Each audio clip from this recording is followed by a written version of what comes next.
Hey everyone, my name is John. Welcome to the channel. I talk about lots of different topics in clear, natural English. Turn on the subtitles, and there's also a list of keywords and phrases in the description below. Look at that now or later, up to you. Today's topic is staying in a meditation retreat. It's a story I love sharing, and I hope it interests you. We're starting right now. Okay, next question. True or false?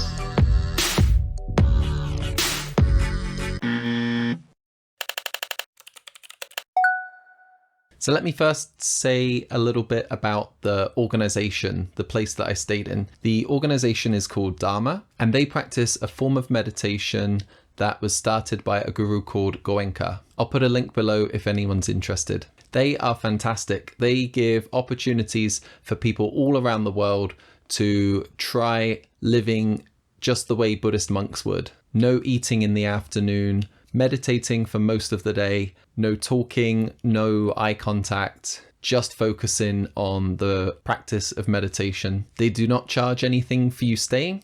They make their money just from donations, so you're encouraged to make a donation at the end, but it's not compulsory. When I first heard about it, I thought it sounded almost like a cult, like maybe it sounds a little bit like a scam or something, but that's really not the case. Some of my family and friends thought, really? Where are you going? You can't contact us while you're there? It sounds a little bit scary. Yeah, I can understand that, but not the case. So let me explain why I wanted to try this.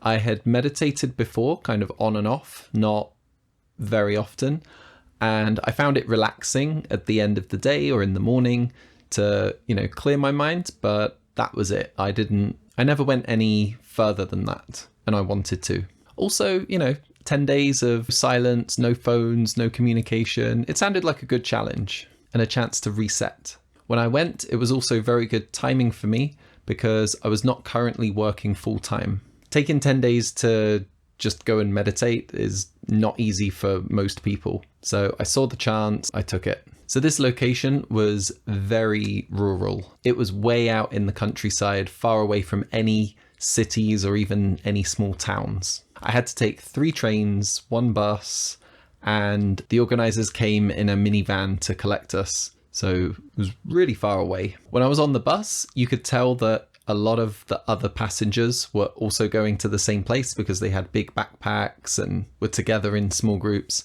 So a lot of us got talking before we arrived, which felt kind of strange because we knew that once we arrived, we would not be talking to each other at all. It was like, now's your chance. Hi, where are you from? Nice to meet you. And then boom, that's it, finished. After we arrived, we were separated, men and women, and we watched a short orientation video, and that was it. It started. Okay, time out. Let's test your listening. First question, how does the organization make their money?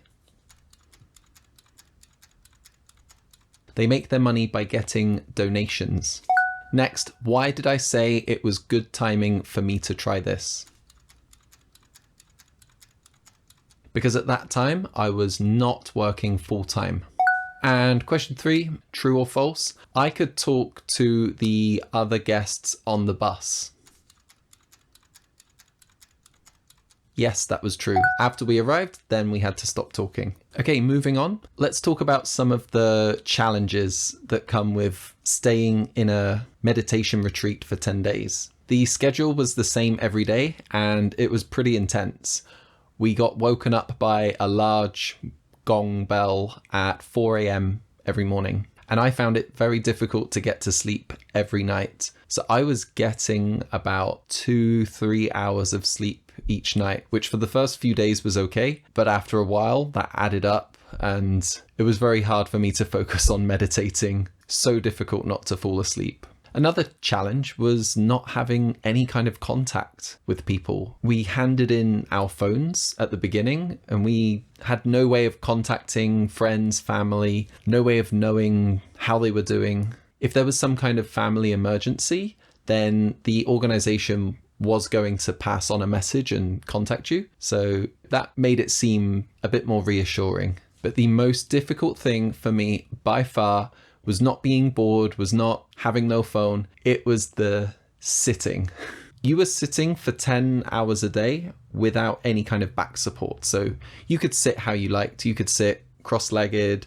You could sit the Japanese, they call it Seiza style, where you're sitting on your feet. But man, my shoulders and back were hurting after just the first day. I did not practice more than 10-15 minutes at a time of sitting this way, which was a big mistake. And in the big room, most other people seem to be managing, like not moving at all, and you're just there like, oh my god, I have to move, I need to stretch it. Yeah, if you're thinking of doing this, please practice sitting for longer periods first. But now let's put all of those challenges aside and talk about why it was one of the best things I've ever done. Firstly, for people with busy lives, just having the time to have your own thoughts with no other distractions is a really good experience. Just that part. I'm not going to try and explain the meditation practice in too much detail, but the idea of it is to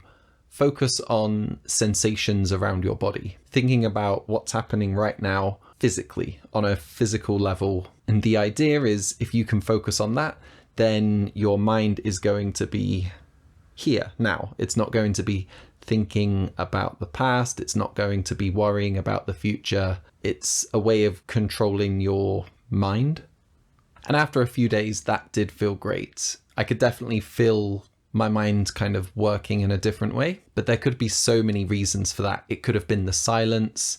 It could have been the free time. It could have been the nice, relaxing environment. Was it completely thanks to the meditation? I'm not sure, but there were definitely some benefits to it. My favorite thing to do during this time was there was a little garden, about 50 meters all the way around, a very small garden, and just walking around, seeing the trees in the morning. It was lovely just walking around and seeing other people walking as well, but we couldn't even look at each other or talk to each other. So we were all kind of just in our own little world. And then on the last day, we were allowed to start talking again. And just having conversations with people about anything was so exciting. You could tell that people had had like a lot of things to say that had been building up inside for a while. We just had so much fun talking at lunchtime. So then we said goodbye, exchanged a few contact details, and going back to a big city was really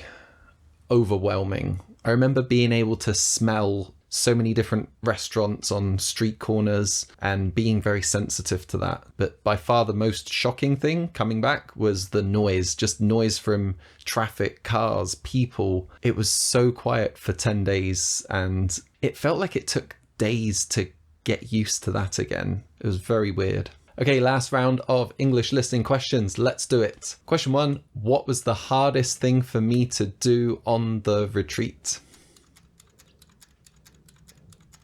Sitting. Next. Question 5, what did I enjoy doing most on the retreat? Walking around in the garden. And last question for today, what was the biggest shock for me when I came back to the city? I talked about the smells, but I said the biggest thing was the noise.